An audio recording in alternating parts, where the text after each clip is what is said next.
भूपेंद्र भाई को खुद नहीं पता था सुबह में कि दोपहर में चीफ मिनिस्टर बन जाएंगे।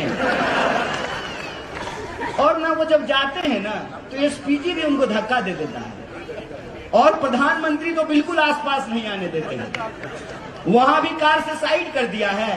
मुझे दिख नहीं रहा है भाजपा का पोस्टर ने तो आपको दिखा देता, पोस्टर में भी उनको साइड कर दिया है।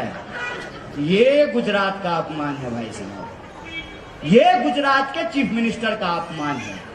भाजपा अगर अपमान का बात करना चाहती है और भाषा की मर्यादा का बात करना चाहती है तो हम तैयार हैं भाजपा के साथ भाषा की मर्यादा पर बात करने के लिए।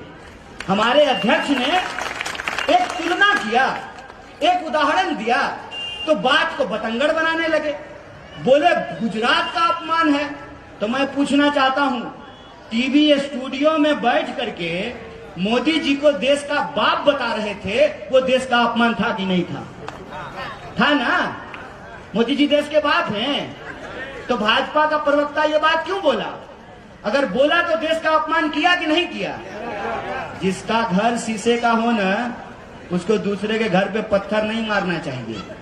दिन भर गुंडागर्दी की भाषा करने वाले मंच से खड़ा होकर के गृह मंत्री, जिसका काम है कानून व्यवस्था की रक्षा करना, वो गैर कानूनी बात कर रहे हैं, इंसान को डरा रहे हैं, घाव को कुरेद रहे हैं, जख्म पे नमक छिड़क रहे हैं और ये भाषा की मर्यादा की बात करते हैं। तो मैंने कहा कि मल्लिकार्जुन खड़गे साहब आपको इसलिए खटक रहे हैं ना क्योंकि उनका नाम मल्लिकार्जुन खड़गे है। अगर उनका नाम मल्लिकार्जुन अंबानी होता ना तो आप उनकी चरण वंदना कर रहे होते।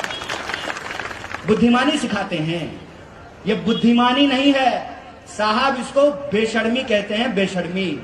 और मेरे मन में ये विचार आता है कई बार कि पैदाइशी बेशरम है कि सुबह सुबह चूरन खाते हैं मालूम है।